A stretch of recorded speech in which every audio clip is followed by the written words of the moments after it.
जय हिंद दोस्तों। स्वागत है आप सभी का डेली करंट अफेयर क्लासेस में। दोस्तों आज की क्लास में हम देखेंगे ऑस्कर अवार्ड, जिसमें हम उसका पूरा विश्लेषण देखेंगे। भारतीय फिल्म और जो भारतीय सॉन्ग को नाटू नाटू को जो मिला है उसके बारे में देखेंगे और देखेंगे भारत में अब तक कितने ऑस्कर अवार्ड मिल चुके हैं, किस किस को मिला है, तो उसको पूरे देखने वाले हैं। यानी कि ऑस्कर अवार्ड से हमारा कोई भी प्रश्न नहीं बचेगा। तो चलिए देखते हैं आज का पहला प्रश्न। हमारा पहला प्रश्न है, हाल ही में किस देश द्वारा अरब सागर में समुद्री साझेदारी अभ्यास MPX, याद रखना क्या नाम है इसका, MPX मैरीटाइम पार्टनरशिप एक्सरसाइज का आयोजन किया गया है? याद रखना किस देश के साथ किया गया है और अरब सागर में इसका आयोजन किया गया है। नाम क्या है? समुद्री साझेदारी अभ्यास। तो ये भारत और फ्रांस के बीच किया गया है और ये अरब सागर में आयोजन हुआ है इसका। भारत और फ्रांस के बीच अरब सागर में इसका आयोजन हुआ है। इसमें भारत की तरफ से किसने भाग लिया है? तो सह्याद्री ने INS सह्याद्री ने भाग लिया है। याद रखना भारत की तरफ से INS सह्याद्री ने भाग लिया है। ये पॉइंट याद रखना, भारत की तरफ से INS सह्याद्री ने भाग लिया है। इसमें अगला पॉइंट देख लेते हैं, फ्रेंजेक्स या एक्सरसाइज है। फ्रेंजेक्स एक्सरसाइज या अभ्यास ये भारत और फ्रांस के बीच होती है और ये पहली बार इसका आयोजन हुआ है। फ्रेंजेक्स का अभ्यास का पहली बार इसका आयोजन हुआ है और ये तिरुवनंतपुरम केरल में इसका आयोजन हुआ है। तिरुवनंतपुरम केरल में इसका आयोजन किया गया है। फ्रेंजेक्स अभ्यास भारत और फ्रांस के बीच हुई है। अगला है साइक्लोन फर्स्ट अभ्यास, ये भारत और मिस्र के बीच होती है। भारत और मिस्र के बीच हुई है और ये भी पहली बार इसका आयोजन किया गया है। भारत और मिस्र के बीच पहली बार इसका आयोजन किया गया है। याद रखना पहली बार इसका आयोजन किया गया है। अगला है एमफेक्स अभ्यास, इसका आयोजन विशाखापत्तनम में किया गया है। विशाखापत्तनम में इसका आयोजन किया गया है किसका? एमफेक्स अभ्यास का। दोस्तों अगला प्रश्न देख लेते हैं। अगला प्रश्न है हमारा, नाइट फ्रैंक, नाम क्या है इस कंपनी का? नाइट फ्रैंक की वेल्थ रिपोर्ट का नाम है वेल्थ रिपोर्ट 2023 में सर्वाधिक महंगा शहर कौन सा है? याद रखना नाइट फ्रैंक द्वारा वेल्थ रिपोर्ट जारी की जाती है और ये 2023 की रिपोर्ट है जिसमें पूछा हुआ है सबसे सर्वाधिक महंगा शहर। तो सर्वाधिक महंगा शहर कौन सा है? वो है मोनाको सर्वाधिक महंगा शहर है। दोस्तों अगली रिपोर्ट देख लेते हैं हमारी, global gender gap index WEF यानी कि वर्ल्ड इकोनॉमिक फोरम द्वारा जारी की जाती है। इसमें भारत की रैंक है 135वीं। भारत की रैंक कितनी है? 135वीं। याद रखना ग्लोबल जेंडर गैप इंडेक्स ये वर्ल्ड इकोनॉमिक फोरम द्वारा जारी की जाती है और इसमें भारत की रैंक 135वीं है। अगली रिपोर्ट है हमारी, ग्लोबल इकोनॉमिक आउटलुक, ये इंटरनेशनल मॉनेटरी फंड यानी कि IMF द्वारा जारी की जाती है। Global economic outlook. अगला प्रश्न हमारा, दुनिया का सबसे लंबा रेलवे प्लेटफॉर्म कौन सा है? तो दोस्तों हाल ही में ये नरेंद्र मोदी ने सिद्धरुदा स्वामी रेलवे प्लेटफॉर्म का उद्घाटन किया है और ये हुबली कर्नाटक में स्थित है। कहाँ स्थित है? हुबली कर्नाटक में स्थित है ये। और इस सिद्धरुदा स्वामी रेलवे स्टेशन ये भारत का यानी कि दुनिया का सबसे बड़ा रेलवे स्टेशन हो गया। और गोरखपुर जो रेलवे स्टेशन था, गोरखपुर रेलवे स्टेशन ये अब सेकंड नंबर का हो गया है।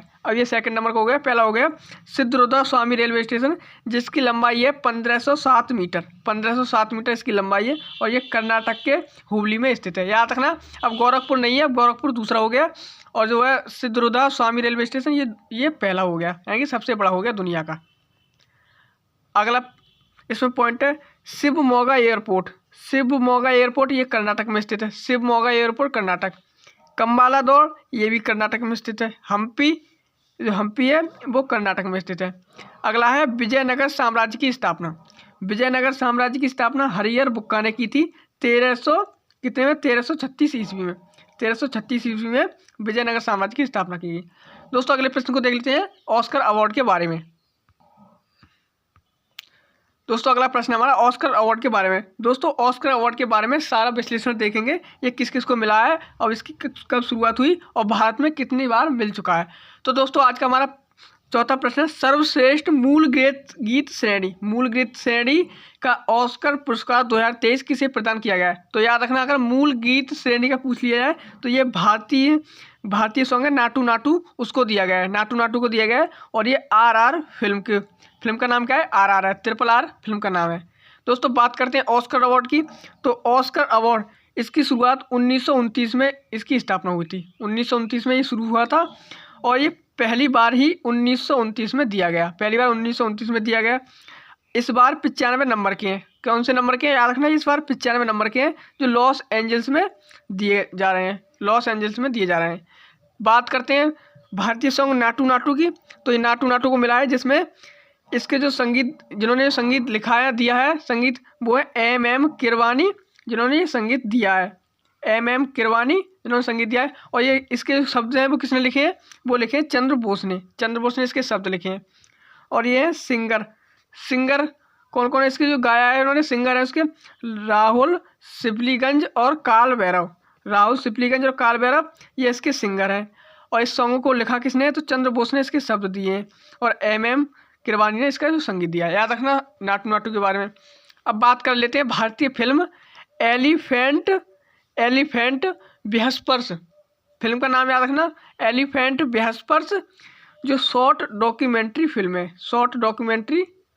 फिल्म है भारतीय, जिसमें निर्देशक कौन से हैं, कार्तिकी इसके निर्देशक हैं, कार्तिकी जो इसके निर्देशक है। और निर्माता कौन है, गुनीत इसके निर्माता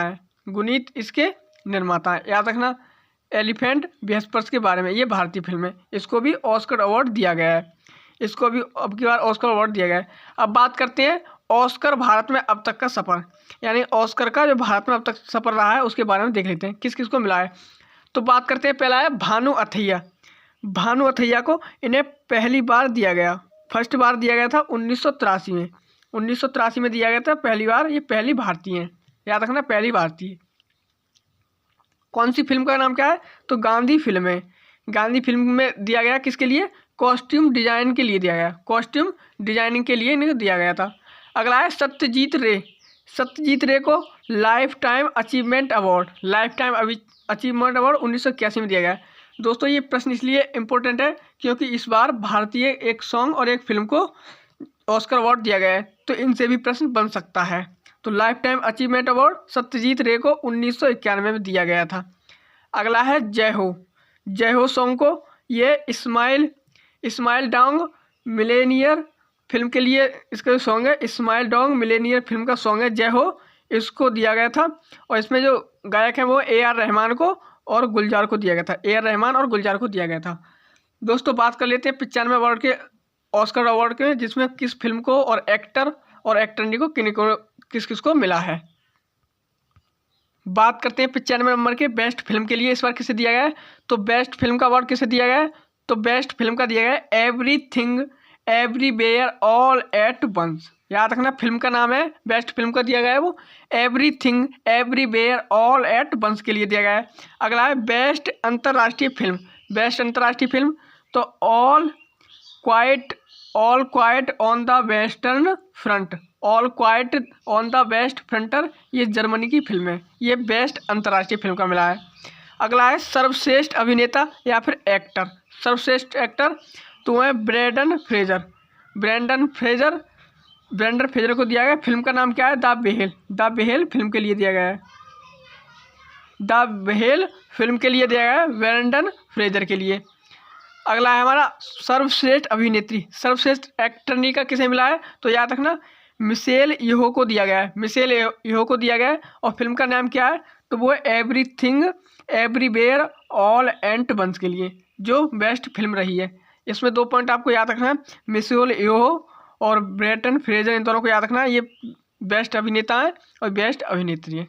तो दोस्तों ये हो गया हमारे 4 इन पॉइंट को याद रखना, और 2 भारतीय फिल्म के बारे में भी जानना, वो नाटू नाटू सॉन्ग और जो फिल्म है उसको भी याद रखना। दोस्तों अगला प्रश्न पे चलते हैं। अगला प्रश्न क्या है, भारत का पहला जियोलॉजिकल पार्क कहाँ स्थापित किया जाएगा। याद रखना अगर जियोलॉजिकल पार्क पूछ लिया है तो ये लम्हेटा मध्य प्रदेश में स्थापित किया जा रहा है,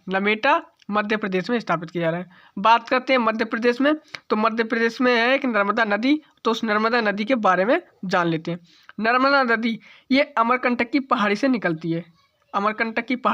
है, नर्मदा नदी के किनारे जबलपुर शहर स्थित है। जबलपुर शहर अमरकंटक नदी के किनारे स्थित है। जबलपुर ये मध्य प्रदेश का हाई कोर्ट है। जबलपुर में मध्य प्रदेश का हाई कोर्ट है। बात करते हैं नर्मदा नदी पर, तो नर्मदा नदी पर ओंकारेश्वर बांध स्थित है जो मध्य प्रदेश में है। नर्मदा नदी पर सरदार सरोवर बांध है जो गुजरात में स्थित है। नर्मदा नदी की बात करें तो इस पर धुआंधार जलप्रपात और कपिलधारा जलप्रपात, धुआंधार जलप्रपात और कपिलधारा जलप्रपात ये भी नर्मदा नदी पर है। दोस्तों बात करते हैं अगले प्रश्न की, तो क्वेश्चन नंबर 6 है जिसमें हाल ही में इन्फ्लुएंजा, याद रखना क्या नाम है, इन्फ्लुएंजा के सीजनल वायरल H3N2, क्या नाम है, H3N2 वायरस से पहली बार मौत कहाँ हुई है। तो H3N2 वायरस से पहली बार मौत कहाँ हुई है, तो ये कर्नाटक और हरियाणा में पहली बार मौत हुई है। याद रखना हरियाणा कर्नाटक में पहली बार मौत हुई है। दोस्तों बात कर लेते हैं H1N1 और H5N5, इन दोनों में कन्फ्यूजन रहता है तो इसलिए मैंने दोनों लिख लिए। तो H1N1 ये स्वाइन फ्लू होता है, H1N1 ये स्वाइन फ्लू होता है, और H5N1 ये बर्ड फ्लू होता है। याद रखना H5N1 ये बर्ड फ्लू है और H1 और N1 ये स्वाइन फ्लू है। दोस्तों अगले प्रश्न पे चलते हैं हम। अगला प्रश्न है व्यास सम्मान। व्यास सम्मान 2022 के बारे में दिए रखा है। प्रश्न है व्यास सम्मान 2022 दिया गया है, ये हाल ही में किसे दिए गए। तो दोस्तों इसमें पहला पॉइंट ये आपको याद रखना है, प्रश्न में पूछा जाए व्यास सम्मान किसके द्वारा दिया जाता है, तो ये के बिरला फाउंडेशन द्वारा दिया जाता है व्यास सम्मान 2022। और इस बार किसे मिला है, और ये इस बार 32वें नंबर का है। 32वें नंबर का है, किसे दिया गया है, तो ये ज्ञान चतुर्वेदी को दिया गया है। ज्ञान चतुर्वेदी को दिया गया है पागल खाना व्यंग उपन्यास है जिसे दिया गया है पागल खाने के लिए। याद रखने ना, ये बहुत महत्वपूर्ण है, इंपॉर्टेंट। ज्ञान चतुर्वेदी पागल खाना के लिए व्यंग उपन्यास के लिए दिया गया है और ये 32वें नंबर का है। बात कर लेते हैं 31वां नंबर का जो व्यास सम्मान है वो असगर बजाज को महाबली नाटक के लिए दिया गया। असगर बजाज को महाबली नाटक के लिए दिया गया था। और बात करते हैं सरस्वती सम्मान जो 31वें नंबर का है। सरस्वती सम्मान 31वें नंबर का ये रामदत्त मिश्र को दिया गया था। किसके लिए, मैं तो यहाँ हूँ इसके लिए दिया गया। सरस्वती सम्मान 31वें नंबर रामदत्त मिश्र को। ये भी या इम्पोर्टेंट है, असगर बजाज और रामदत्त मिश्र, और ये अभी हाल ही में दिया गया है ज्ञान चतुर्वेदी। तो ये 3 पॉइंट हो गए, इसमें याद रखना। इसमें दोस्तों राशि कितनी दी जाती है, तो इसमें व्यास सम्मान राशि दी जाती है, वो दी जाती है 4 लाख रुपए की इसमें राशि दी जाती है। प्रश्न नंबर 8 में हमारा कि हाल ही में MSME प्रतिस्पर्धी लीन योजना या लैन योजना का प्रारंभ कहाँ किया गया है, किसने किया है, तो इसका प्रारंभ किया है नारायण राणे ने इसका प्रारंभ किया है। प्रश्न नंबर अगला है हाल ही में चुनाव आयोग द्वारा चुनाव प्रक्रिया पर जागरूकता पैदा करने के लिए वोट फेस्ट 2023 का उद्घाटन कहाँ किया गया है, तो इसका उद्घाटन बेंगलुरु में किया है। याद रखना, अगर आपसे प्रश्न में पूछा जाता है वोट फेस्ट 2022 का उद्घाटन किसने किया है, तो वो किया है चुनाव आयोग ने इसका उद्घाटन किया है। और कहाँ किया गया है, तो ये बेंगलुरु में इसका आयोजन किया गया है, उद्घाटन किया गया है। 2 पॉइंट इसमें याद रखना, वोट फेस्ट 2023 चुनाव आयोग और बेंगलुरु में इसका आयोजन किया है। बात करते हैं चुनाव आयोग की, तो चुनाव आयोग की स्थापना 25 जनवरी 1950 को हुई थी। 25 जनवरी 1950 को इसकी स्थापना हुई थी। आर्टिकल कौन सा है, तो 324 का आर्टिकल है। इसके मुख्य चुनाव कौन है, मुख्य चुनाव आयुक्त है राजीव कुमार इसके मुख्य चुनाव आयुक्त हैं। दोस्तों आज का हमारा लास्ट प्रश्न है 38वें राष्ट्रीय खेल 2024 का आयोजन कहाँ किया जाएगा, तो 38वें राष्ट्रीय खेल 2024 का आयोजन कहाँ किया जाएगा, तो ये उत्तराखंड 2024 में किया जाएगा। उत्तराखंड में होगा इसका आयोजन और ये 2024 में इसका आयोजन होगा। तो दोस्तों ये थे आज के हमारे 10 प्रश्न, जिसमें आज हमने देखा कि ऑस्कर अवार्ड के बारे में पूरे विश्लेषण देखा। तो अच्छे से आप ऑस्कर अवार्ड को देख लेना क्योंकि वो बहुत महत्वपूर्ण है। तो दोस्तों ये क्लास यहीं तक रखते हैं, मिलेंगे अगली क्लास में, तब तक के लिए जय हिंद।